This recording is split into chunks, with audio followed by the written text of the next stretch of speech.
Baik, sebelumnya, Assalamualaikum warahmatullahi wabarakatuh. Izin memperkenalkan diri, nama saya Dea Ananta dengan NPM 2217051054. Saya dari kelas C. Di sini saya akan menjelaskan materi tentang robot navigation guna memenuhi tugas kuis.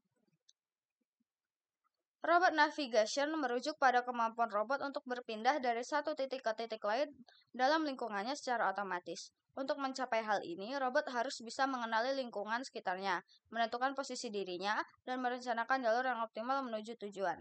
Navigasi ini menggunakan berbagai jenis sensor seperti kamera, GPS, dan LiDAR yang berfungsi untuk mengumpulkan data lingkungan, membangun peta, dan memperkirakan posisi robot secara akurat.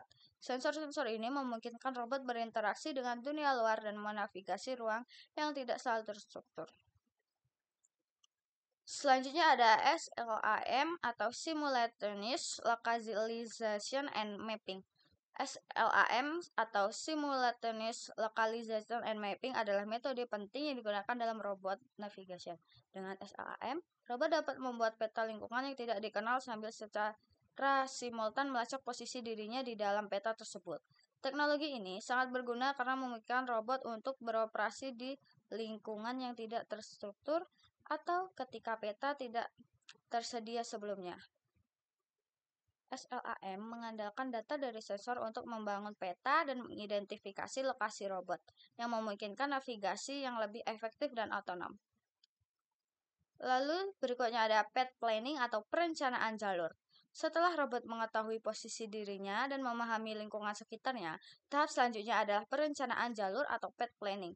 Pada tahap ini, robot menggunakan algoritma untuk menentukan jalur terbaik menuju tujuan, dengan mempertimbangkan berbagai faktor seperti rintangan yang ada di sepanjang jalur dan efisiensi dalam penggunaan energi.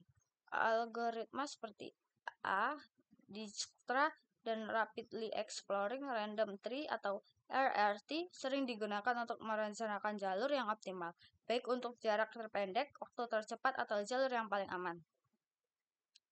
Selanjutnya ada application.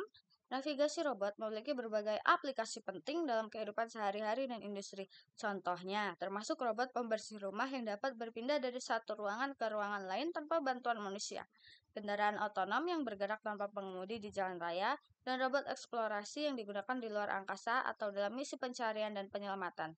Dalam setiap kasus, navigasi yang akurat dan efisien sangat penting agar robot bisa beroperasi dengan aman dan mencapai tujuan dengan optimal, meski di lingkungan yang kompleks dan dinamis. Kesimpulan dari navigasi robot adalah salah satu komponen utama dalam sistem robot otonom. Dengan menggabungkan teknologi sensor, pemetaan, perencanaan jalur, dan algoritma kontrol, robot dapat bergerak secara mandiri di berbagai lingkungan. Sistem navigasi yang efektif sangat penting untuk memungkinkan robot beradaptasi dengan perubahan di lingkungan sekitar dan tetap berfungsi dengan baik. Teknologi ini membuka berbagai kemungkinan aplikasi di bidang industri, transportasi, medis, dan lainnya, serta memungkinkan robot untuk melakukan tugas-tugas kompleks secara lebih efisien. Sekian penjelasan dari saya, kurang dan lebihnya saya mohon maaf. Saya akhiri, wassalamualaikum warahmatullahi wabarakatuh. Terima kasih.